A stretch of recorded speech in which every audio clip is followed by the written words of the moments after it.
एक नहीं, दो नहीं, चार नहीं, 5 नहीं, 10 नहीं, 20 नहीं, 30 नहीं, पूरे 40 सिरों वाले रावण की संज्ञा उद्धव ठाकरे ने शिंदे को दी है। और उन्होंने कल प्रतिक्रिया देते हुए कहा कि शिवसेना के पूरे ये पुराने नेता अर्थात आपके एकनाथ शिंदे शिवसेना का सिंबल अर्थात धनुष बाण खो करके फ्रीज करा के सुप्रीम कोर्ट के बाद चुनाव आयोग के बाद मसला जाने के बाद इसे फ्रीज कराने से कितना खुश है श्री राम भगवान का और शिवसेना का धनुष बाण सिंबल को फ्रीज करवा के एकनाथ शिंदे बहुत खुश है और बीजेपी भी इससे बहुत ही खुश है।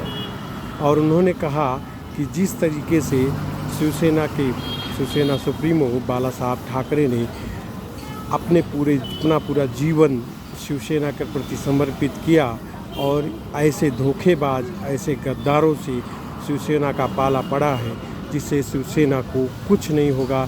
शिवसेना में आज भी लोग शिवसेना में जान भरने का काम कर रहे हैं। कुछ इस प्रकार से उद्धव ठाकरे ने एकनाथ शिंदे को टारगेट किया। नमस्कार, मैं चंद्रभूषण मिश्रा संकल्प भारत से। दोस्तों, अभी कल चुनाव आयोग ने शिवसेना का सिंबल फ्रीज करने के बाद एक और सियासी माहौल गर्म हो गया है।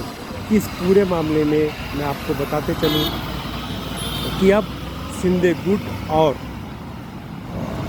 शिवसेना ठाकरे की शिवसेना और शिंदे की शिवसेना इन दोनों को नया सिंबल मिलेगा और उस नए सिंबल पर ही इनको ये चुनाव लड़ सकते हैं।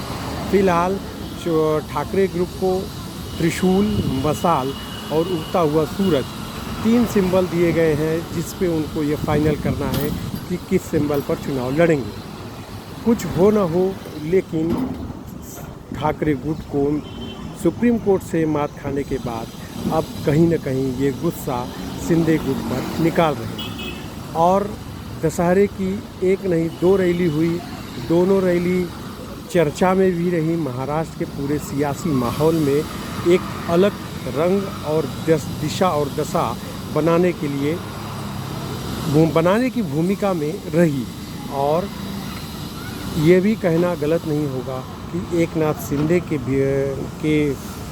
कार्यक्रम में भीड़ ज़्यादा रही। यह भी ऐसा लोगों का अनुमान है। और दूसरी बात, इसको उद्धव ठाकरे के शब्दों में ये कहा गया कि सूखी भाकरी खाकर आने वाले लोग ज़्यादा थे और जो 5 स्टार इवेंट करने वाले लोग थे उनकी संख्या हमसे कम थी। तो अपना अपना अंदाज है।